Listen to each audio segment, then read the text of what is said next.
স্বাগতম জানাচ্ছি নিউজ বাংলা 20-র আজকের সংবাদে। তো চলুন বেশি দেরি না করে সংবাদটি শুরু করা যাক। আসসালামু আলাইকুম বন্ধুরা, আশা করি সবাই সুস্থ আছেন। বন্ধুরা, ইরানের ক্রমাগত ক্ষেপণাস্ত্র ও ড্রোন হামলার মুখে নিজেদের কৌশল পরিবর্তন করে যুক্তরাষ্ট্র এবং ইসরায়েলের সামরিক অভিযানের প্রতি সমর্থন বাড়ানোর পরিষ্কার ঘোষণা দিয়েছে সৌদি আরব এবং সংযুক্ত আরব আমিরাত। স্ক্রিনে নিশ্চয়ই আপনারা পরিষ্কারভাবে দেখতে পাচ্ছেন, মধ্যপ্রাচ্য ভিত্তিক সংবাদ মাধ্যম মিডল ইস্ট আই এই বিষয়ে তাদের প্রতিবেদনে নিশ্চিত করেছে সৌদি আরব মার্কিন বাহিনীকে তাদের পশ্চিম উপকূলে অবস্থিত যে কিং ফাহাদ বিমান ঘাঁটি রয়েছে তা ইরানের বিরুদ্ধে আনুষ্ঠানিকভাবে হামলা করার জন্য অনুমতি দিয়েছে। দেখুন, ইরানের শায়দ 136 ড্রোনের বাইরে থাকা, তার রেঞ্জের বাইরে থাকা যে তায়েফের ঘাঁটি রয়েছে, এটি এখন লজিস্টিক সহায়তার জন্য অত্যন্ত গুরুত্বপূর্ণ হয়ে উঠেছে। বিশেষ করে লোহিত সাগরে জেদ্দা বন্দরে মার্কিন বাহিনীর যে রসদ সরবরাহের বিষয়টা, এটা এখন প্রধানত সৌদি আরবের ওই ঘাঁটি থেকে হচ্ছে। দেখুন, সৌদি আরবের প্রতিরক্ষা মন্ত্রী খালেদ বিন সালমান এবং মার্কিন প্রতিরক্ষা দপ্তর পেন্টাগনের উচ্চপদস্থ কর্মকর্তারা দীর্ঘ রুদ্ধদ্বার বৈঠকের পর সৌদি আরবের পক্ষ থেকে আনুষ্ঠানিকভাবে এই সিদ্ধান্তটা নেওয়া হয়। বিশেষজ্ঞরা বলছেন, রিয়াদের এই মনোভাব পরিবর্তনের মূল কারণ হলো ইরানের পক্ষ থেকে সৌদি আরবের জ্বালানি অবকাঠামো ও রিয়াদ শহরে চালানো সরাসরি হামলা। দেখুন, পশ্চিমা কর্মকর্তাদের মতে সৌদি আরব এখন ইরানের যে আগ্রাসী আচরণ রয়েছে তার উপযুক্ত জবাব দিতে চায়। নিজেরা না পারলেও যুক্তরাষ্ট্র এবং ইসরায়েলের মাধ্যমে এই জবাবটা দিতে চায়। একইভাবে সংযুক্ত আরব আমিরাত ওয়াশিংটনকে জানিয়ে দিয়েছে তারা একটি দীর্ঘমেয়াদী যুদ্ধের জন্য প্রস্তুত এবং যুদ্ধ দ্রুত শেষ করার জন্য যুক্তরাষ্ট্রের উপর কোনো ধরনের চাপ সৃষ্টি তারা করবে না। আমিরাতের পররাষ্ট্রমন্ত্রী শেখ আব্দুল বিন জায়েদ মার্কিন পররাষ্ট্রমন্ত্রী মার্ক রুবিওকে জানিয়েছেন তার দেশ অন্তত 9 মাস ব্যাপী যুদ্ধ করার জন্য প্রস্তুতি রেখেছে। দেখুন, সৌদি আরব এবং সংযুক্ত আরব আমিরাত দুইটি দেশ সরাসরি এই যুদ্ধে যুক্ত হওয়ার ঘোষণা দিলেও উপসাগরীয় অন্যান্য যে দেশ রয়েছে তারা এখনো কিন্তু এই বড় সিদ্ধান্তকে কেন্দ্র করে দ্বিধা বিভক্তি এবং শঙ্কা কাজ করছে। শঙ্কার মধ্যে রয়েছে কাতার এবং ওমানের মতো দেশগুলো যুদ্ধে জড়াতে চায় না। তারা উত্তেজনা প্রমোশনের উপর জোর দিচ্ছে। কাতার ইতিমধ্যেই ইরানি হামলায় তাদের যে রাস রিফাইনারির ব্যাপক ক্ষয়ক্ষতির শিকার হয়েছে তা মেরামত করতে 5 বছর সময় লাগবে এমনটা ঘোষণা দিয়েছে।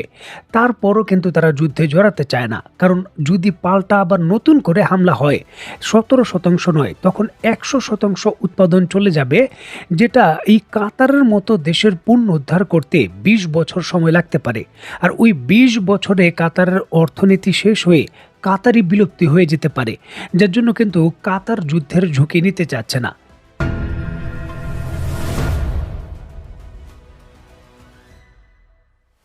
এবং এতদিন ডোনাল্ড ট্রাম্প মধ্যপ্রাচ্যের দেশগুলোকে দোষারোপ করত যে ইরানের বিরুদ্ধে হামলার জন্য তারা সক্রিয় হচ্ছে না, যার জন্য কিন্তু ট্রাম্প তার সামরিক বাহিনী বড় ভিত্তিতে ব্যবহার করতে পারছেন না। এখন মধ্যপ্রাচ্যের দেশগুলো যখন অনুমতি দিয়েছে যে হ্যাঁ, ঘাঁটিগুলো ব্যবহার করুন, আমরা 8 থেকে 9 মাস যুদ্ধের জন্য প্রস্তুত, তখন ডোনাল্ড ট্রাম্প আবার পিছু হটেছেন। রিসেন্টলি ডোনাল্ড ট্রাম্প তার বক্তব্যে দাবি করেছেন ইরানের বিরুদ্ধে তার সামরিক মিশনের যা যা অর্জন করা দরকার ছিল যুক্তরাষ্ট্র অর্জন করে ফেলেছে। এখন তিনি ইরানের বিরুদ্ধে সামরিক যুদ্ধ বা এই যে অভিযান রয়েছে সেটা গুটিয়ে আনবেন, তার জন্য কিন্তু তিনি কাজ করছেন। যদিও এই ইস্যুটিকে কেন্দ্র করে তিনি পরিষ্কার করছেন না এটি তার চূড়ান্ত সিদ্ধান্ত কি না। তবে মধ্যপ্রাচ্যের দেশগুলো এই যে ইরানের বিরুদ্ধে যে প্রতিশোধ নিতে চায়, সেখানে যুক্তরাষ্ট্র নতুন একটি শর্ত মধ্যপ্রাচ্যের দেশগুলোকে জড়িয়ে দিয়েছে যে এই দুইটি শর্তের যেই শর্তই আপনি মানুন না কেন, যুক্তরাষ্ট্রকে এই পরিমাণ অর্থ অবশ্যই দিতে হবে। দেখুন, অত্যন্ত গুরুত্বপূর্ণ এই বিষয়টিকে কেন্দ্র করে স্ক্রিনে নিশ্চয়ই আপনারা দেখতে পাচ্ছেন, ইরানের প্রেস টিভি, তুরস্কের সংবাদ মাধ্যম এবং অন্যান্য বড় বড় সংবাদ মাধ্যম নিশ্চিত করেছে ডোনাল্ড ট্রাম্প আরব বিশ্বের মধ্যপ্রাচ্যের দেশগুলোকে পরিষ্কারভাবে বলেছে যদি বর্তমানে ইরানের বিরুদ্ধে যে যুদ্ধ চলছে সেটা এখনই শেষ করতে চায় আরব দেশগুলো, তাহলে 2.5 ট্রিলিয়ন মার্কিন ডলার যুক্তরাষ্ট্রকে সরাসরি দিতে হবে। আর যদি এই দেশগুলো এমন সিদ্ধান্ত নেয় যে এই যুদ্ধটা দীর্ঘস্থায়ী হবে 6 থেকে 7 মাস, তাহলে অবশ্যই 5 ট্রিলিয়ন মার্কিন ডলার এই মধ্যপ্রাচ্যের যে দেশগুলো রয়েছে তাদের সমন্বিতভাবে যুক্তরাষ্ট্রের কাছে এই অর্থটা হস্তান্তর করতে হবে, 5 ট্রিলিয়ন মার্কিন ডলার। তাহলেই কিন্তু ইরানের বিরুদ্ধে দীর্ঘমেয়াদী যুদ্ধে যাবে যুক্তরাষ্ট্র, নয়তো কিন্তু তারা যাবে না। দেখুন, প্রথম দফার যে হামলা বা যুক্তরাষ্ট্রের যে ক্ষয়ক্ষতির বিষয়টা, সেটা একটা বড় ধরনের অ্যামাউন্ট অলরেডি কিন্তু ক্ষতিগ্রস্ত হয়ে গেছে। যদিও যুক্তরাষ্ট্র এবং ইসরায়েল স্বীকার করছে না, তবে বাস্তবতাকে তারা অস্বীকারও করতে পারছে না। মাত্র 14 দিনের যুদ্ধেই যুক্তরাষ্ট্রের অন্তত 100 থেকে 150 বিলিয়ন ডলার খরচ হয়ে গেছে। সেটা সরাসরি সামরিকভাবে, প্রভাবগত বা ব্যবসা বাণিজ্যের দিক থেকে টোটাল হিসাব করলে সেটা আরও বড়। মানে যদি 6 থেকে 7 মাস যুদ্ধ যুক্তরাষ্ট্র করতে চায়, যুক্তরাষ্ট্রের সকল গোপন অস্ত্র ব্যবহার করেও সে চূড়ান্ত সাফল্য অর্জন করতে পারবে কিনা তা নিয়ে কিন্তু সন্দেহ রয়েছে। আর এই ক্ষেত্রে যুক্তরাষ্ট্র কোনো ঝুঁকি নিতে চায় না। পরিষ্কার কথা, মধ্যপ্রাচ্যের দেশগুলোকে রক্ষা করার দায় দায়িত্বের অংশ হিসাবে তারা এতদিন যে অর্থ নিয়েছে, সেটা ইরানের মতো দেশের হুমকি মোকাবেলার জন্য যথেষ্ট নয়। তাদের এখন আরও বেশি দিতে হবে, 5 ট্রিলিয়ন মার্কিন ডলার দিতে হবে। আর যদি এখনই তারা এমনটা চায় যে ইরান আর কোনো হামলা করবে না, কোনো সামরিক বা তেল ক্ষেত্রের ক্ষতি হবে না, তাহলে যুক্তরাষ্ট্র নিজের স্বার্থ ক্ষুণ্ণ করে বলতে পারেন যে এখন ইমিডিয়েটলি ইরানের সঙ্গে কোনো যুদ্ধবিরতিতে যাবে।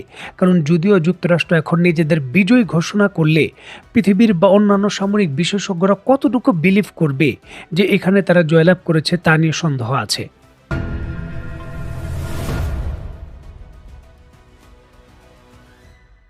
দেখুন, আমি প্রায় সময় একটা কথা বলে থাকি যে যুক্তরাষ্ট্র হলো এমন একটা দেশ যারা ঘটনার পরিপ্রেক্ষিতে কোনো রিয়াকশন দেয় না। রিয়াকশন দেওয়ার জন্য বিভিন্ন ঘটনা তৈরি করে। এই যে নতুন করে ইরানের বিরুদ্ধে যুদ্ধ চালিয়ে যাওয়ার জন্য 5 ট্রিলিয়ন ডলার দাবি করেছে, এটা কিন্তু ছোট অ্যামাউন্ট নয়, বড় অ্যামাউন্ট। এটা ক্যাশ দেওয়ার ক্ষমতা এই মধ্যপ্রাচ্যের দেশগুলোর এখন বর্তমানে আছে কিনা সন্দেহ।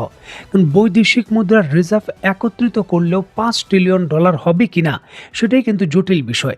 আর এখান থেকে কিন্তু প্রশ্ন আসছে যে ইউক্রেন যেই ফাঁদে পা দিয়েছিল যুক্তরাষ্ট্রের কথায়, এখন কিন্তু দৃশ্যমানভাবে এই প্রশ্নটা আসবে যে মধ্যপ্রাচ্যের এই তেল সমৃদ্ধ দেশগুলো ইউক্রেনের যে পাতা ফাঁদে পা দিয়েছিল তার দিকে কি হাঁটছে, সেই পথে কি পা দেবে? দেখুন, ইউক্রেন যখন রাশিয়ার বিরুদ্ধে যুদ্ধ শুরু করে তখন যুক্তরাষ্ট্র বিপুল পরিমাণে সহায়তা দেয়। বলা হয় যে প্রায় 300 বিলিয়ন ডলারের কাছাকাছি যুক্তরাষ্ট্র অস্ত্র নয়তো নগদ অর্থায়ন করেছিল ইউক্রেনকে। এখন ইউক্রেন প্রথম দিকে ধরে নিয়েছিল যে সেগুলো হয়তো ফ্রিতে দিয়েছে, তবে হঠাৎ করে ডোনাল্ড ট্রাম্প বলেন সেগুলো ফ্রিতে নয়, তোমাদের কাছে অর্থ নেই, এখন তোমরা আমাদের খনিজ সম্পদ দাও। যার জন্য কিন্তু ইউক্রেনের সঙ্গে খনিজ সম্পদ নিয়ে চুক্তি স্বাক্ষর হয়েছে, যেখানে ইউক্রেনের খনিগুলোর এখন বলতে পারেন উল্লেখযোগ্য একটা অংশ যুক্তরাষ্ট্রের হাতে চলে গেছে। এখন এই যে মধ্যপ্রাচ্যের দেশগুলো ইরানের বিরুদ্ধে প্রতিশোধ নেওয়ার জন্য যুক্তরাষ্ট্রকে দীর্ঘমেয়াদী যুদ্ধে তারা ধাবিত করার প্রচেষ্টা করছে। যুক্তরাষ্ট্র 5 ট্রিলিয়ন ডলার দাবি করছে দীর্ঘকালীন যুদ্ধের জন্য। এখন হঠাৎ করে যদি মধ্যপ্রাচ্যের দেশগুলো এই অর্থ না দিতে পারে, যেটা দেওয়াটা একটা কঠিন, 5 ট্রিলিয়ন ডলার, তাহলে এই মধ্যপ্রাচ্যের যে আরব বিশ্বের তেলের খনিগুলো রয়েছে সেগুলোকে আনুষ্ঠানিকভাবে পার্টনার হয়ে যাবে যুক্তরাষ্ট্র, যে অর্থ দিতে পারছো না, এখন আমাদের জরিমানা হিসাবে এই খনিগুলোর যে পার্টনারশিপ রয়েছে তা দাও। এই সংখ্যাগুলো কিন্তু রয়েছে। এছাড়াও বর্তমানেও যে ক্ষয়ক্ষতি হয়েছে সেগুলোরও যে জরিমানা রয়েছে বা ক্ষতিপূরণ রয়েছে, সেগুলোও মধ্যপ্রাচ্যের দেশগুলো থেকে যে আদায় করবে না যুক্তরাষ্ট্র, তার গ্যারান্টি নেই। লিখে রাখুন, এই যুদ্ধ শেষ হওয়ার পর বা এই যুদ্ধ সীমিত হওয়ার পর ডোনাল্ড ট্রাম্পের প্রশাসন এই ক্ষতিপূরণের বিষয়গুলো মধ্যপ্রাচ্যের এই দেশগুলোর উপর চাপিয়ে দিতে পারে। এই সংখ্যা কিন্তু আছে। দেখার বিষয় আসলে চূড়ান্তভাবে কি হয়। তো বন্ধুরা, আজকের মতো বিদায়। নতুন কোনো ভিডিও নিয়ে আবার দেখা হবে। সে পর্যন্ত সবাই ভালো থাকবেন, সুস্থ থাকবেন এবং বাংলাদেশকে ভালোবাসবেন। আল্লাহ হাফেজ। প্রিয় দর্শক, ভিডিওটি শেষ পর্যন্ত দেখার জন্য আপনাকে অসংখ্য ধন্যবাদ। ভিডিওটিতে একটি লাইক দিয়ে চ্যানেলটি সাবস্ক্রাইব করে রাখবেন। দেখা হচ্ছে পরবর্তী কোনো আপডেট সংবাদে।